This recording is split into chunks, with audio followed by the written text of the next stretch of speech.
Hey, sports fans and friends, thanks for tuning in on the Shotgun Sports Network YouTube channel, Facebook, or wherever you get your podcasts.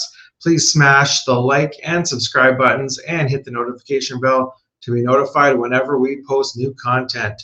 Also, go check out all of our great shows on the Shotgun Sports Network. Scout and Catherine host the Elks Call, bringing you all the latest from the Edmonton Elks and Edmonton sports scene. Oz and Joe host the Rouge, White, and Blue podcast, talking about the Montreal Alouettes, Winnipeg Blue Bombers, and CFL in general. Clay, Will, and Sir Douglas host the Argos Fancast, where they discuss the Toronto Argos. All of these great CFL shows are all brought to you by Royal Retros. Click the link in the description and use the code SHOTGUNSPORTS for 10% off Royal Retro's great retro gear from leagues such as the CFL, USFL, XFL, WFL, WHA, IHL, NLB, MLB, and more. This is episode 9 of Stampeders Roundup, and my guest this week is Shane from 13th Man Sports. We'll be doing a loose analysis of this past week's game between the Calgary Stampeders and the Ottawa Redblacks, along with some other CFL talk. But first, let's do the Calgary Sports Update, brought to you by Rampage Coffee Company. If your coffee tastes like your grandma's kitchen smells, it's time for a trade. Bring in a franchise player. I'm talking Rampage Coffee Company. This stuff hits harder than a safety on a wide open slant. It's strong, it's Canadian, and it's roasted fresh, so it doesn't taste like sadness and cardboard, like most grocery store junk. Use my link in the description, throw in the code STAMPS10, and get 10% off, because you deserve better than Folgers and regret. The Calgary Flames re-signed forward Justin Costco-Kirkland to a one-year deal worth $900,000. In 21 games last season, Kirkland had 2 goals and 6 assists before being injured for the rest of the season in November. The Flames have also re-signed forward Dryden Hunt to a 2-year, 2-way contract extension. Hunt played in 5 games with the Flames and tallied 3 assists, and also scored 16 goals and 33 assists with the Calgary Wranglers. Flames 2024 first-round picks Zane Parekh and Matvei Gridin have been named CHL All-Stars. Parekh was named to the first All-Star team, while Gridin was named to the All-Rookie team. The Calgary Wranglers have named former assistant coach Brett Sutter as their new head coach. And the Calgary Hitmen have announced their 2025 preseason schedule. They will open the preseason in Lethbridge against the Hurricanes on Wednesday, September 3rd, followed by a home-and-home against the Red Deer Rebels at 7 Chiefs Sportsplex on Friday, September 5th, and then Saturday, September 6th in Red Deer. The Hitmen will finish the preseason hosting the Edmonton Oil Kings on Friday, September 12th in Carstairs, and heading back to Lethbridge on Saturday, September 13th against the Hurricanes. Stay tuned to the Calgary Hitmen website for ticket info and other news. The 1995 Centennial Cup champion Calgary Canucks are set to be inducted into the Alberta Hockey Hall of Fame class of 2025. That ceremony will be held at the Gary W. Harris Centre in Red Deer, Alberta, on Saturday, July 19th. You can read more about this and other Calgary Canucks news at calgarycanucks.ca. The Calgary Roughnecks are in their off-season, but 2025-26 season tickets are now on sale. For ticket info and news, check out calgaryroughnecks.com. The Calgary Cavalry FC beat Pacific FC by a score of 1-0 on Saturday. Forward Ali Musi scored the lone goal for the Cavalry, who now sit in 3rd place in the Canadian Premier League with 6 wins, 2 losses, and 3 draws. The Cavalry's next match is this Saturday, June 28th, against Atletico Ottawa. Calgary defender Mikhail Gerasimenkov, midfielder Sergio Camargo, and forward Ali Musi were named to the Gatorade Team of the Week for Week 12. Gerasimenkov put in an outstanding shift both defensively and on the ball on Sunday against Pacific. He completed 44 of 51 passes, 23 of which were in the final third. He completed 2 dribbles and won 8 of 10 duels. Camargo continued an excellent run of form of late with a lovely assist on a 1-0 victory over Pacific FC on Sunday. He also won possession 5 times and completed 15 of 18 passes in the final third. Musi scored the lone goal of the Cavalry's 1-0 victory over Pacific FC with a great acrobatic effort to beat Max Anker. Musi finished with 3 shot attempts, 2 of which were on target, and won 3 fouls. Sports fans and friends on YouTube, don't forget to like, subscribe, and hit the notification bell to be notified when we go live or post, and like and follow us at Stamps Roundup on Blue Sky, Facebook, Instagram, and TikTok. All right, let's get to all the latest Calgary Stampeders news. Guys, the Calgary Stampeders suffered their first loss of the season on Saturday, losing to the Ottawa Redblacks 20-12. Now I say their first loss. They lost this game. Ottawa definitely did not win this game. The Stampeders definitely shot themselves in the foot in the red zone. Vernon Adams Jr. completed 17 of 32 passes for 218 yards.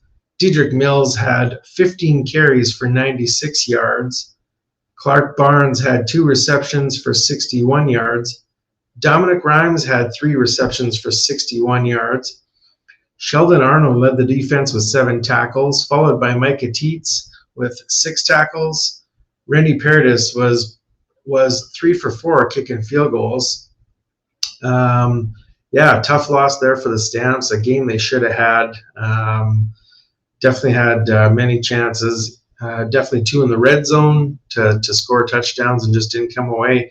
1 didn't come away with any points, so tough one there. Stay tuned here as I'll have post-game chat with Shane from 13th Man Sports about that game, and go check out Stampeders.com for more post-game reactions, interviews, stats, news, and more. The Stampeders have also signed longtime Winnipeg Blue Bombers veteran linebacker Adam Bighill and added him to the practice roster. Bighill has played in 191 regular season games and 19 postseason games, including 3 Grey Cup wins in his 12 seasons in the CFL. He has also won 3 Most Outstanding Defensive Player awards and is an 8-time West Division All-Star and 6-time CFL All-Star. Sports fans and friends on YouTube, don't forget to like, subscribe, and hit the notification bell to be notified when we go live or post. And like and follow at Stamps Roundup on Blue Sky, Facebook, Instagram, and TikTok. Now let's get to my chat with Shane from 13th Man Sports. How's it going? Not bad. How are you? Not too bad. Shane from 13th Man Sports is on with me here. We're going to discuss the Stampeders and Redblacks game over this past weekend. Welcome to the show. This is the first time meeting you and the first time on the show. Yeah, I mean, I appreciate you reaching out and inviting me on. I appreciate the opportunity. I love talking Canadian football, so I'm never going to turn down that opportunity to hop on a podcast and talk about it. Yeah, I would have totally connected with you sooner, but I've never seen your content online, so it was a total shock to me that you were available. I just messaged Scout and said, I don't have a guest for this week. Do you know anybody? And he's like, definitely contact Shane from 13th Man. I was like, all right, I'm on it. Oh, well, shout out to Scout for getting us connected. And I'm appropriately wearing my 106th Grey Cup champion shirt. Number 1, because they beat the Redblacks in that game, and number 2, because I think this is the last really good Stampeders team that there was. Yeah, I mean, it hasn't really gone. Same boat, right? Hasn't really gone well for either organization since that game ended in 2018. Yeah, of course, So this was the I Stamp. understand. Go ahead. Sorry.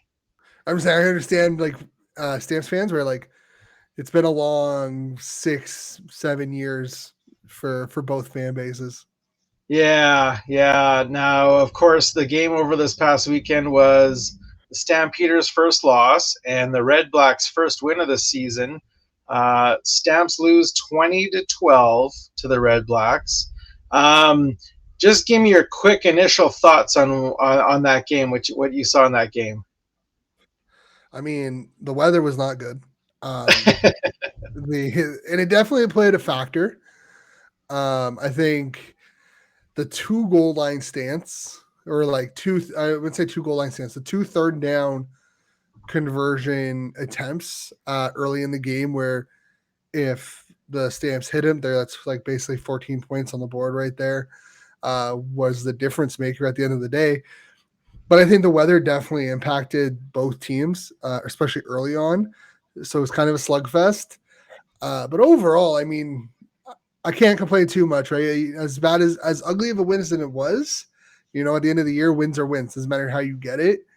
I will say, for anyone, if you go listen to last couple of episodes of the CFL Weekly Show on 13th Man through 13th Man Football, I have not been very high on the Stampeders. I think the Stampeders have gotten in. Their defense has played above expectations early in the year that have got them the 2-0 record.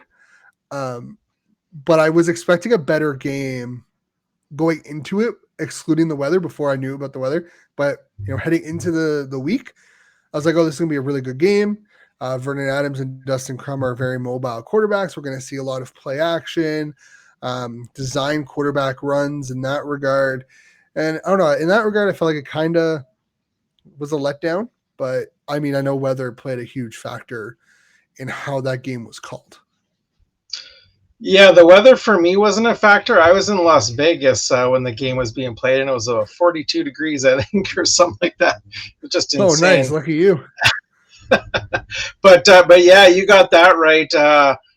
Vernon Adams Jr. was 17 for 32 for 218 yards, 0 touchdowns, and 1 interception. Interceptions have been the bane of Vernon Adams Jr.'s existence. And yeah, you mentioned that goal line stance. PJ Walker had a really nice quarterback sneak in the second quarter, getting the Stamp set up nicely.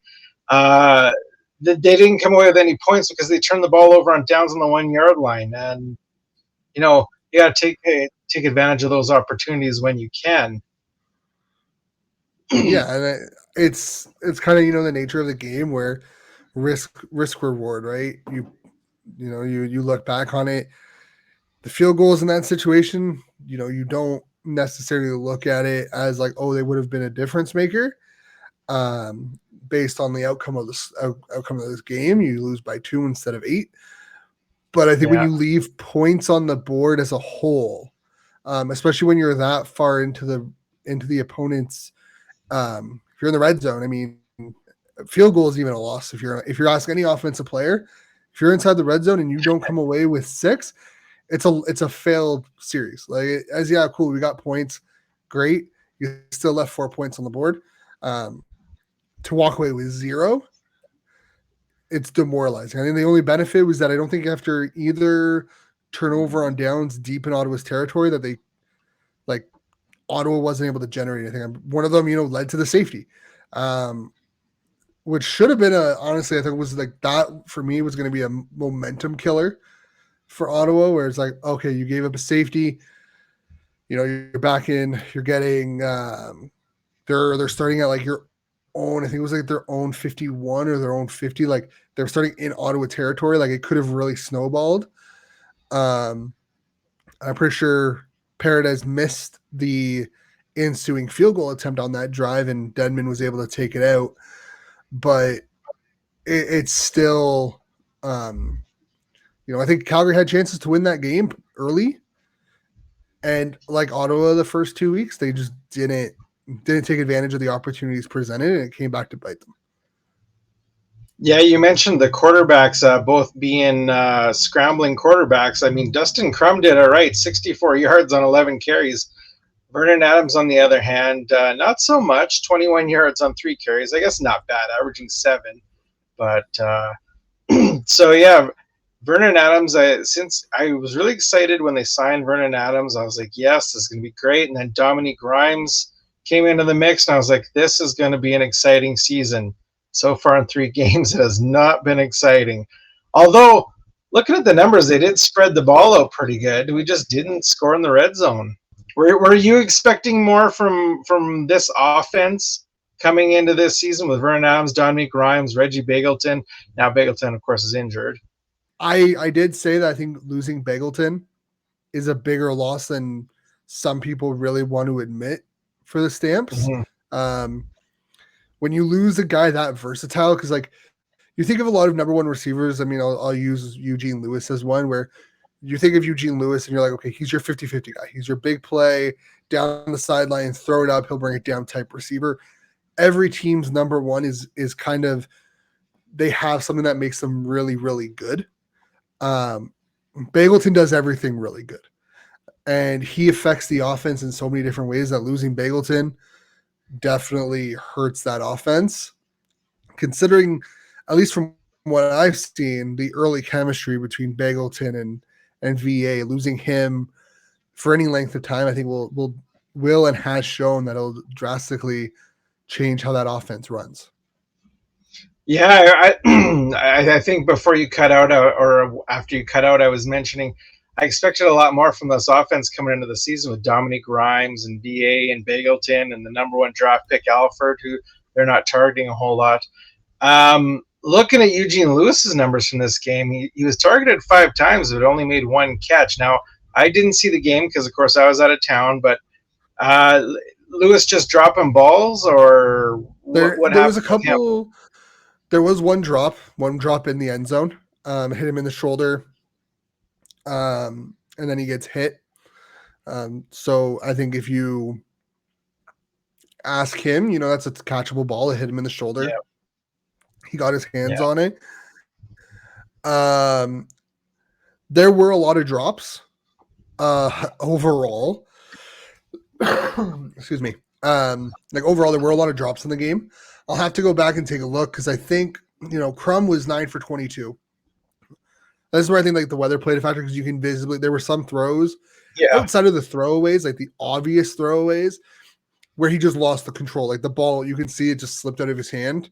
But there were some just clear drops. And I think, Eugene is one of those situations where you put up a 50-50 ball, it doesn't go in your favor. A drop here or there, and then a slip ball, right?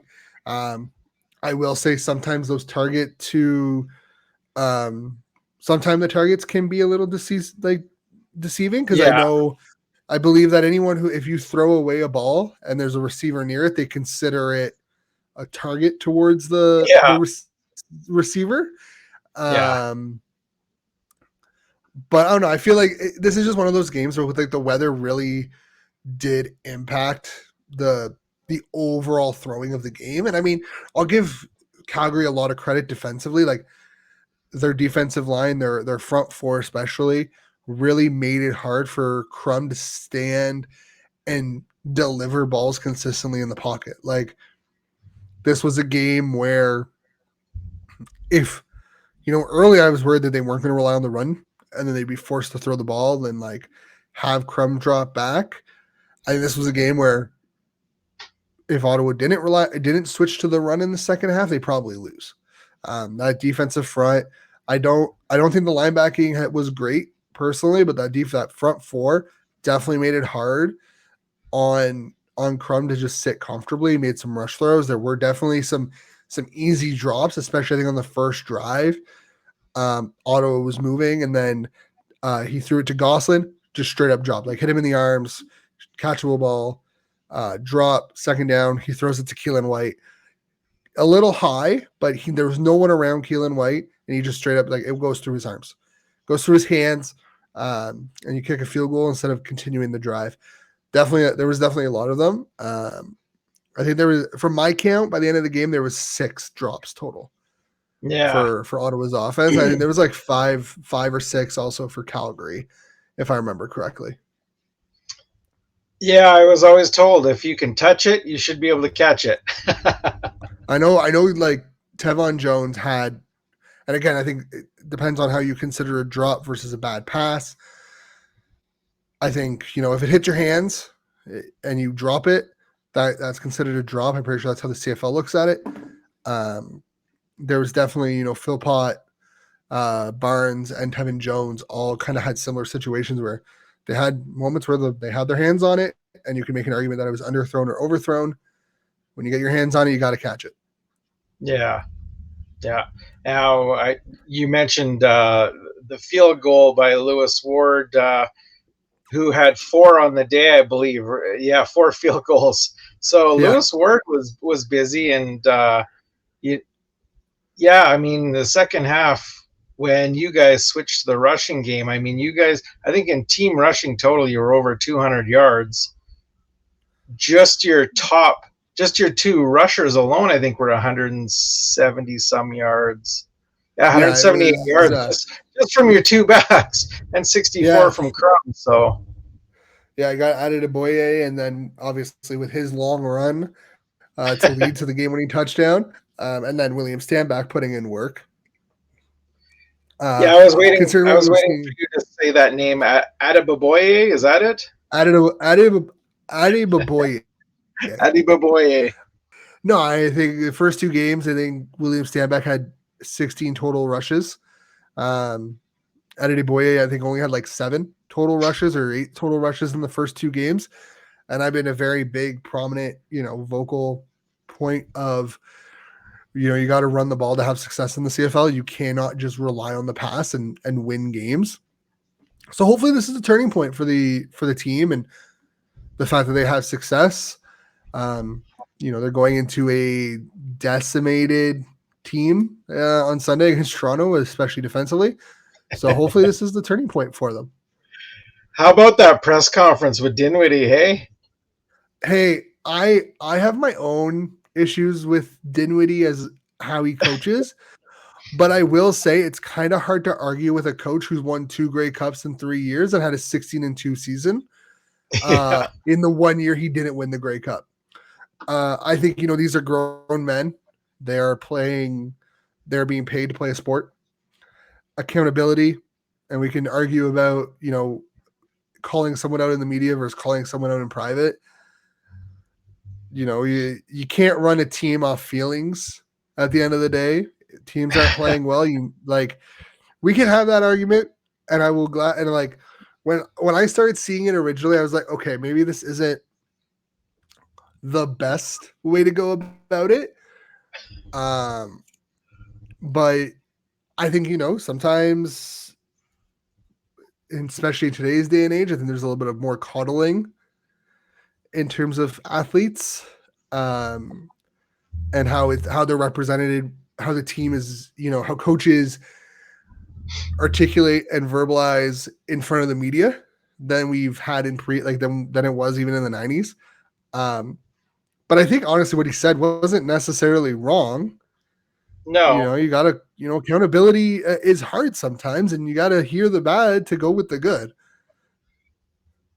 Now, to be fair, there was a missed block in the back call on the kick return, which would have brought that back. And Toronto would have, who knows what would have happened in overtime, though. Hey, I have been a firm believer that you can probably call a holding or a block in the back on any type of play. Every call. Yeah, every play. Yeah, and here's the thing. Week 1 against Saskatchewan, they very obviously were allowing a little bit more grabbing on both sides of the ball. If you watch that week 1, I think it was across the board. That back official was definitely allowing a little bit more hand grabbing than you probably would have seen in a couple of years, even last year. But I don't know. I feel like, you can call a block in the back, a hold on any punt return, any passing play. But for a game that was littered for penalties, rightfully or wrongfully, I think, people want to have, That's been a huge discussion. I was shocked that there was no flags called on that play because I was expecting one based on how the game had gone up until that point with the flags. But hey, man, a walk-off kickoff return touchdown for the win is always nice to see. Yeah. Now, I looked at that play a couple times, and had that block not been made, he still would have been gone. So that's probably why he didn't get called, because they probably were like, it doesn't impact the play. Which, if that, again, I'm all about standards. I'm about consistency and standards. If that's the standard, if they're not going to call things that don't impact the play, oh, you were like 5 yards away, you're not going to impact, like you're not catching up. This block has no impact on the play, and they're going to let it go. As long as it's consistent game to game, week to week, I'm fine with it. I just don't want them to see. I just want them to do this throughout the play, like throughout the regular season, and then it gets called in the playoffs, right? Yeah. Like just keep it consistent, keep it throughout the year, and no one will really complain. Yeah. Well, I mean, some people will complain nowadays, but you can't really do anything about those people. There's always somebody. Now we're only 3 Someone's games always unhappy about something. Yeah. Now we're only 3 weeks into the season, but are there any surprises so far for you? I mean, I wouldn't say surprises. Montreal being up 3-0. I wouldn't say they're a shock. BC being 1-2 and getting kind of beat up by Winnipeg in both weeks is a little bit surprising. Just based on who's on that team, and Nathan Rourke is a high quality quarterback, and they have some high price pieces. I kind of expected Toronto to falter. I was pretty low on them going into the season based on how many changes they've made and how much losses they've had. It's kind of hard. I think they lost like 7 or 8 of their 12 starters in the Grey Cup. So say what you want. That's just always hard to replace. Yeah. Hamilton being 0-2. That surprises me. See, I'm not a huge Milanovic fan. I don't think Milanovic is a good coach. So I'm not shocked. I think that defense is still not good enough. They went out and got a receiver in Kenny Lawler that they did not need. Would it made more sense to go after maybe some of those Toronto guys that ended up maybe going to like Edmonton. Edmonton being 2-0 or 0-2 also isn't very shocking, because I sound like a Debbie Downer right now, but like the reality is that the stats and what we've seen in the past, like you are what you've shown, and I'm not a Trey Ford believer based off what he's put up the 3 years previous to this year. I don't think he's developed enough as a passer to be successful in the CFL. That being said, I think he got shorted being with Chris Jones for 2.5 of those years, and how messed up that quarterback room was. But yeah, I mean, I don't really think there's many surprises. I think Saskatchewan, I think most people had Montreal and Saskatchewan being the top 2 teams. But I don't know. I mean, player-wise, they're, again, not really anyone so far that's bouncing out. Now, if you ask me this question in like 3 weeks' time, when it's week 7, when, I think Calgary and Ottawa meet up again, my answer might be a little different depending on how the stats are, but I love seeing Montreal. I love seeing Jason Moss succeed in Montreal. I think he got the short end of the stick in Edmonton and in Saskatchewan before landing back in Montreal. So I love the fact that he's succeeding in Montreal. Yeah, I mean, like I mentioned, the biggest surprises for me, Hamilton is a surprise for me just because Bo Levi Mitchell and the Ticats, they were really good at the end of last season, and I thought they would carry that over into the beginning of this season, and they haven't so far.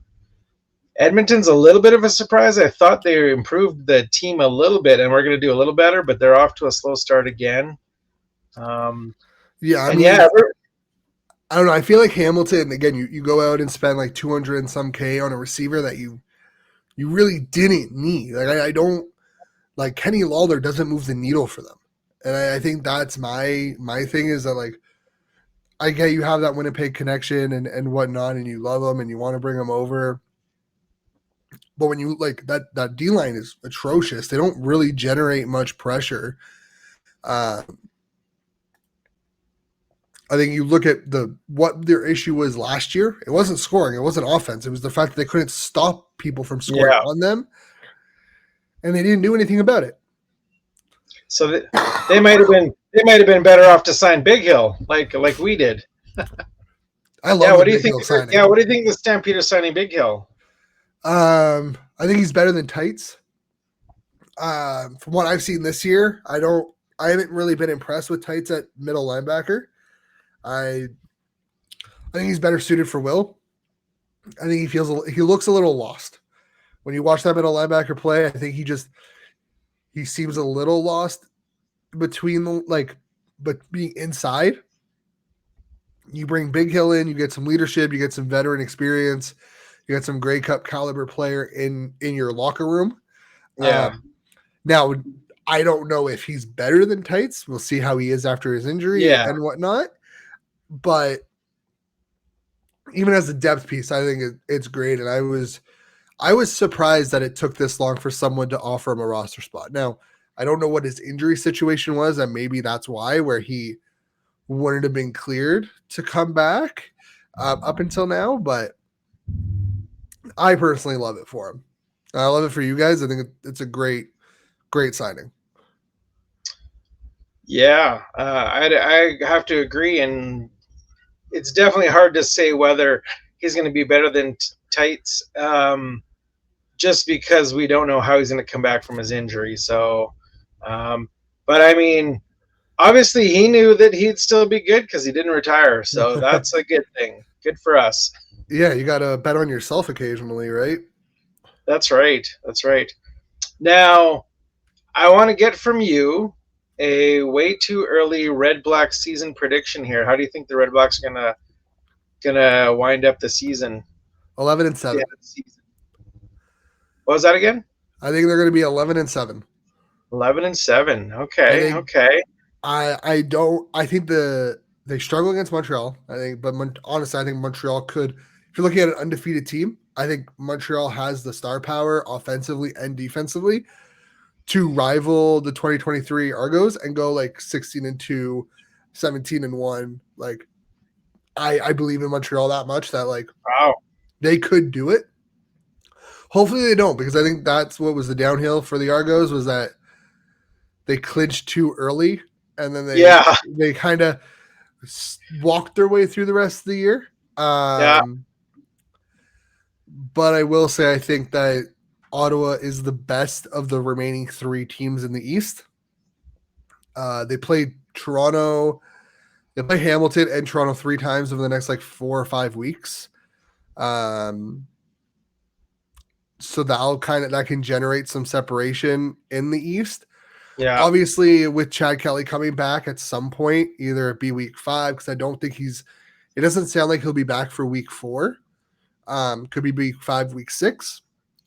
But I mean, with whenever Chad Kelly comes back, if the Argonauts are in a position to win, either get into the playoffs, I think he can put them there. But I think Ottawa overall is the better team between the 3 East. 11-7. I think they're better than Calgary. I think they're better than Edmonton. On paper, I think they're better than BC, but we'll see how they match up against each other when they play each other. So yeah, I think 11-7 is pretty attainable. You have your 1 more game against Saskatchewan. You have 2 more games against Winnipeg, and I believe there's 2 more games against Montreal. So okay, yeah, you're probably those are the probably teams probably right on the nose there. Then, yeah, I mean, I again, I don't think they're going to go in. It's going in and sweeping every team that is below them. Doable, if you think you're better than them, you should be able to go in there and beat them. But I would be really annoyed if all 7 of our losses came to 3 teams. No, let's get a win. Let's get at least 2 wins against these 3 teams total, Yeah. So we Yeah. I can at mean, least say that, hey, we can hang with these guys. We can beat these guys. We've done it before going into a playoff matchup. yeah. I mean, if you can do that, though, then quite possibly Calgary could also beat you guys once, and Edmonton could beat you once, and BC could be. So you're probably right. 11-7 is probably right on the nose. Yeah, and I mean, again, I think it's early to tell, but I think there was some growing pains, right? New DC in Ottawa. So I think there was the first, and this is where I think the CFL really needs to look at doing like some sort of spring, like April or March OTAs like the NFL has. Because when you have a new DC, it doesn't just take 3-4 weeks to install the defense and then be like, oh yeah, you guys can go out there and put together this defense and against two of the top teams in the league. That's great. Like we can go in and do that. Like to give them a little bit of, I wouldn't say slack, but a little perspective on it. You have the outside of Winnipeg, Saskatchewan, Toronto, and Montreal are probably the three most consistent teams from 2023 or 2022, like 2023 into this year. I know Mace took over last year in 2024, but I think they have it personnel wise on the field. There's a lot of same people that were there in 2022. Minor changes, obviously, but from a coaching perspective, the last 2 years, those are the top 4 teams. Mm-hmm. And you're going in your season, you're facing off against the two most consistent and arguably the two highly favored teams in the league. You're going to have some growing pains. I think we saw it come around against Calgary, and hopefully it can continue against Toronto. So I think there should be an OTA in like April, even if it's like a week or like 5 days, where you get to really install your defense and offense. I think the league would be better for it come the regular season, because you don't have teams trying to get up to speed with new offense, like with new systems, going against teams that have been running the same system for 2-3 years. Yeah, I think an extra preseason game would also help. Yeah, or maybe playing your starters for more than 2 drives on your preseason game and then having them sit there. Like, I get it, it's preseason. You don't want to lose a starter in a meaningless preseason game. But guess what? You can get just as injured, just as bad, just as easily in game 1 of the regular season. Yeah. And play 1 in the first snap. Like, we have seen it, right? Aaron Rodgers was like 4 plays into his Jets career before he blew at his Achilles, Yeah. Zach Collaros and Trevor Harris are famous for getting injured early on in the season. Yeah, and I mean, even look at like in the NFL, Teddy Bridgewater blew at his entire knee during training camp in a non-contact drill. Should we get rid of training camp? No. Like, injuries happen in sports. Sure, would it suck from a fan's perspective if if Calgary lost Reggie Begelton in a preseason game against the Edmonton Elks in the second quarter? Sure, I can understand from a fan's perspective they'd be a little annoyed, but they would just be as annoyed if they lost them in game 2 against the Elks in the second quarter. Like, I don't know. I feel like teams need to start and I get it. You only have 2 preseason games. You still have like 80 some people to evaluate. You only have a certain amount of snaps that you want to see everyone. But man, just the start of the season is always a drag. Yeah. Because of like the amount of coaching changes that happen, that these new teams, these teams with new coaches are usually going to start 0-2, maybe 1-1 depending on their schedule matchup. And it's just,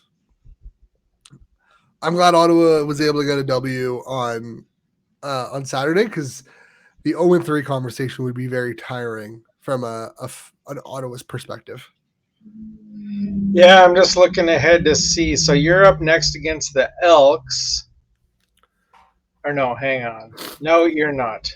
You're up against Toronto. We're Toronto and then the Elks. It's Toronto Toronto on the the Elks. 29th and then in Edmonton on the 5th.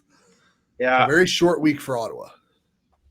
Yeah, so probably 2 wins there. We're on a bye week this week, and then we play Hopefully. Winnipeg on the 3rd. So it's not looking good for us in the next week or two here. So hey, being 2-2 isn't bad. Could be worse. Could be 0-4.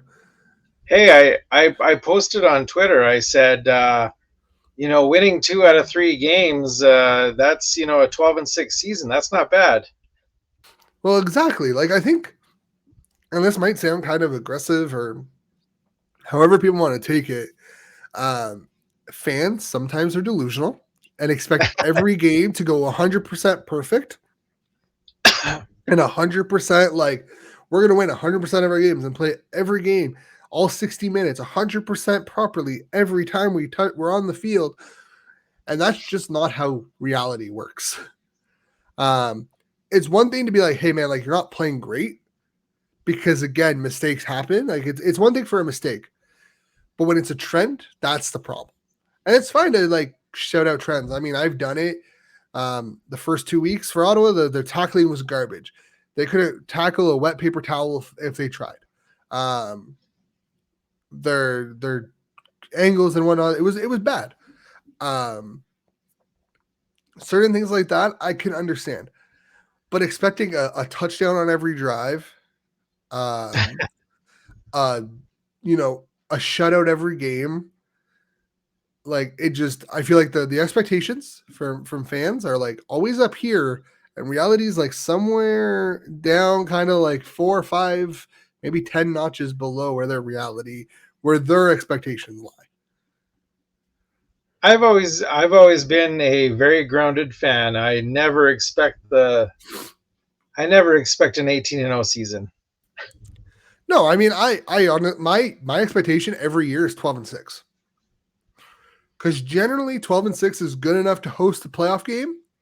And in most years, you're probably getting that division final. Right? Like obviously there's some years where you have to go 13-5 or 14-4, but generally 12-6 is a very respectable, very good record. If you're 12-6, you should be either hosting a minimum hosting an East semis. If you're hosting an East semis at 12-6, that means the team that's hosting the finals is like ungodly good. And the league is like parity is not existent right now. Like there's one team that is like 13-5, 2-16. Like it's not good.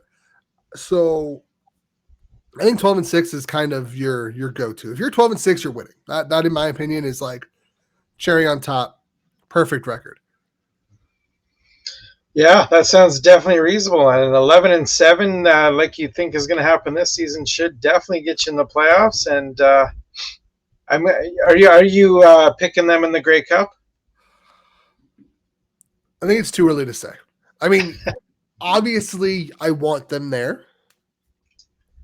I think right now it would be considered a very hot take or a delusional take or a homer take to pick them over Montreal coming out of the East, based on how the first 3 weeks for both clubs have gone. Do I think they can do it? Yes. They need to go out there and prove it, and they haven't earned the benefit of the doubt for me to be like, oh yeah, I'm going to take them over Montreal in the East final to go to the Grey Cup. Like it's not there yet. Now, if you ask me this in like 5-6 weeks, Yeah. That answer might change, right? Like if you're picking a Grey Cup winner and your mind does not change from here through to like Labor Day, you're, in my opinion, just stuck in delusion. Like it just, you can't sit on a winner in week 3 and then have that same winner or same expectation at week 3 at Labor Day. Like I feel like by Labor Day, you kind of know who's the top teams.